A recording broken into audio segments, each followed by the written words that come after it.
Shalom, shalom, shalom. First and foremost, call Allah Yahweh, Ba'ad Shimyon Shah, Ba'ad Shimmer Kokodash. And of course, double honors are due to the apostles of Great Millstone who through the Spirit have taught us all this truth. Alright, this is Naaman with the DC camp. And this video I'm going to show you goes into how, with this opioid crisis that's been going on since, and she's the person that's being interviewed here, wrote a book. It's called Dope Sick, the Opioid Crisis, from so-called white America. These Edomites now are trying to garner sympathy for their plight, all right? But they forget the all-out drive from the time of the Nixon administration, the establishment of the Drug Enforcement Administration. This was all invented to decimate the so-called African American community and Northern Kingdom also, and that stretch from there, late 60s on up until through the 90s, all the jails were full of our people and no one had pity, and this goes into the scriptures. It talks about Jeremiah 15 and 5. Let me get it real quick. Some of you don't believe when we tell you this. All right, this is Jeremiah.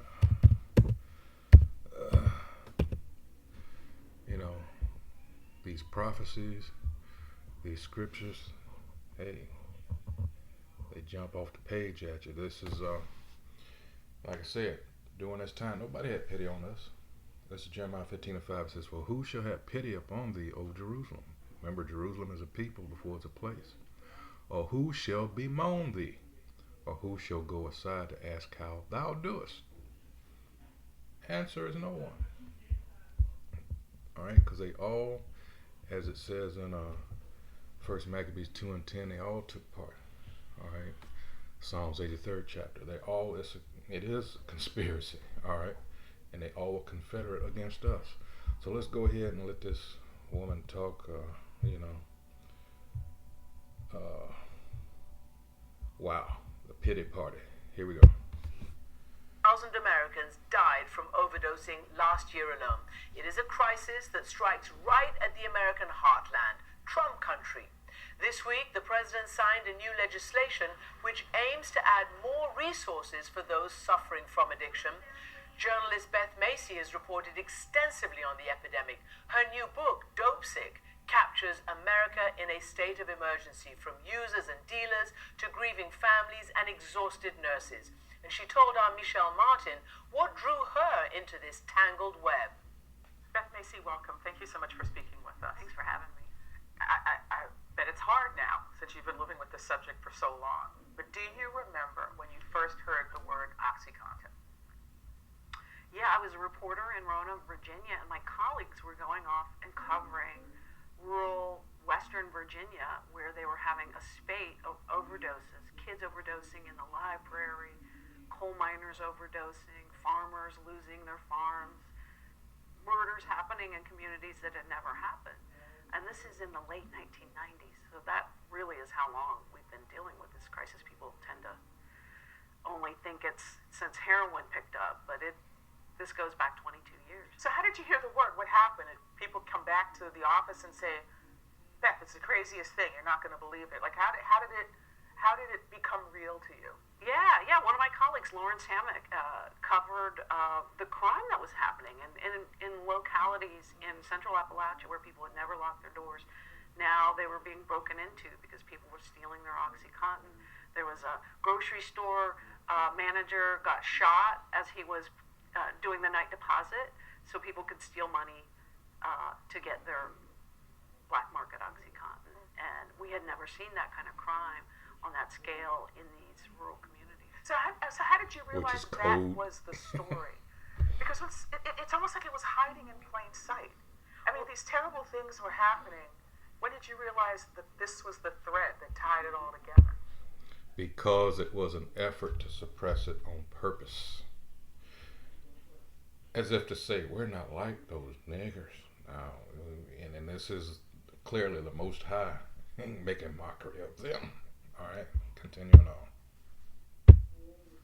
until I started working on the book in 2015, actually. I had written a 3-part series on heroin landing in the upper middle class suburbs of Hidden Valley, aptly named, outside of my home in Roanoke, Virginia.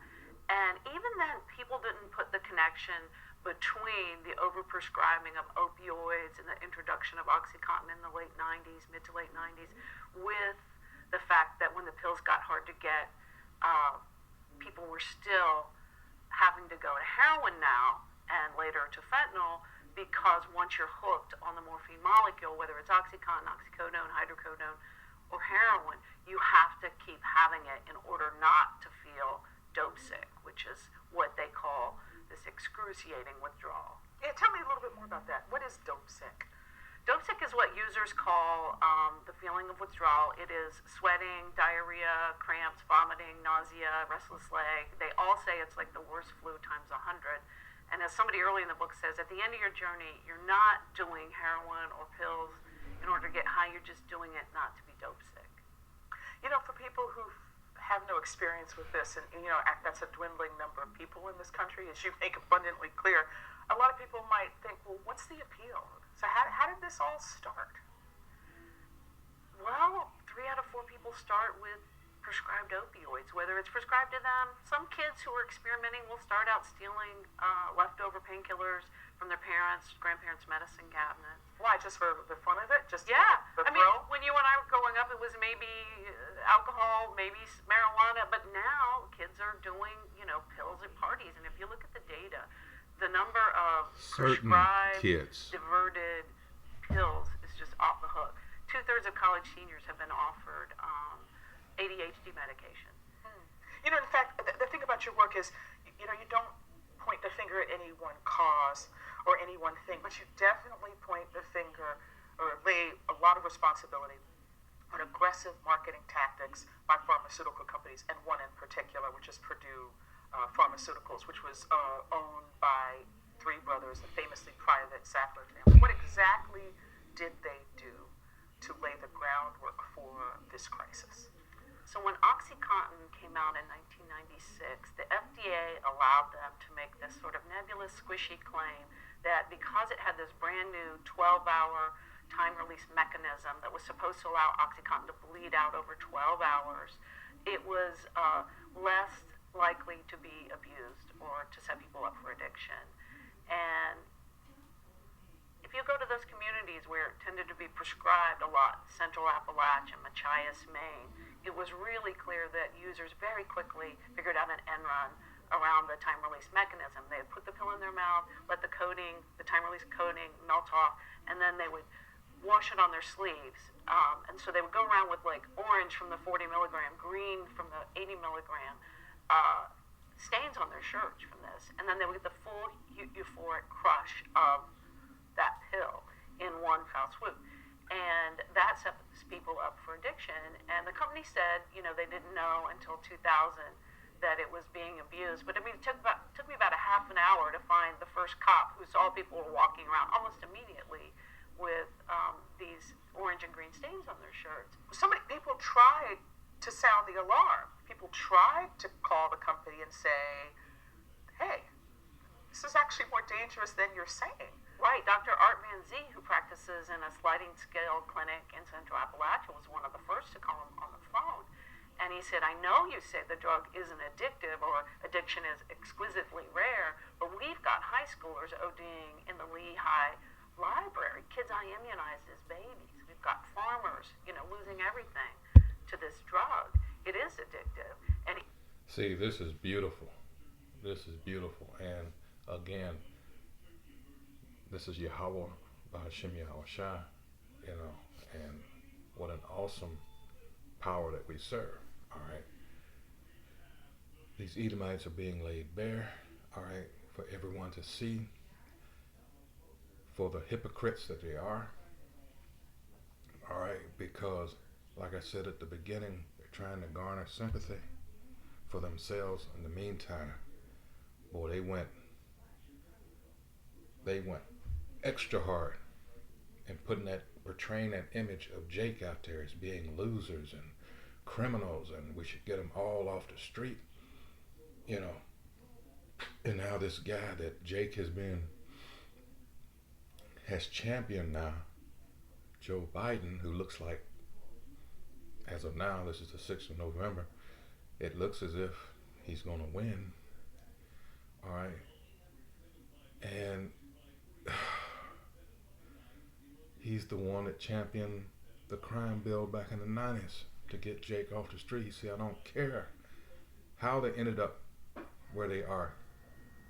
This is where they should be. In the prisons. You got to remember, stockholders, these private printed, slavery by another name. All right. But here's the thing. With this now, they've got instances where, and this Jake reporter did another interview with another Edomite, and they're to the point now where they arrest these Edomites. They don't take them to jail, they take them to treatment centers. All right. Wow. Can't you see, again, the hypocrisy? All right, let's get some more scriptures. Let's go to Psalms. Because as I say, when it came to Jake, did nobody feel sorry? Because you had and this is another thing with this woman here. What about all that Just Say No by Nancy Reagan and taking personal responsibility? Haven't you noticed that they always want to sue these companies when they have a problem? What about taking personal responsibility like they always preach to everyone else? Again, hypocrites. This is Psalms chapter 64. I'll start at the top. To the chief musician, a psalm of David. All right. Hear my voice, O Most High Yahweh, and my prayer preserve my life from fear of the enemy. Again, these are psalms. And we know we're heavily influenced by music. All right. Verse 2, it says, hide me from the secret counsel of the wicked, from the insurrection of the workers of iniquity. Who is that? Who whet their tongue, like a sword, and bend their bows to shoot their arrows, even bitter words used as a weapon. All those advertisements, all those, let's get some different readings from different Bibles. Who whet their tongue like a sword, KJV, and bend their bows to shoot their arrows, even bitter words. Let's go to the NLT. They sharpen their tongues like swords and aim their bitter words like arrows. And they certainly did. NIV, they sharpen their tongues like swords and aim cruel words like deadly arrows. Now, anything Jake does, he's deemed a criminal. Why? Because what? Let's go to, real quick, I'll come back to that. Let's go to James, 3rd chapter. I'm going to have to wind this down and realize I want that. All right, this is James chapter 3, verse 5. It says, let's start up.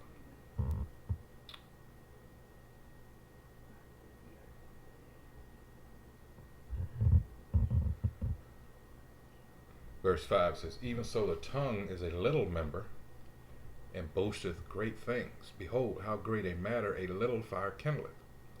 And the tongue is a fire, a world of iniquity. So is the tongue among our members, that it defileth the whole body, and setteth on fire the course of nature, and it is set on fire of hell.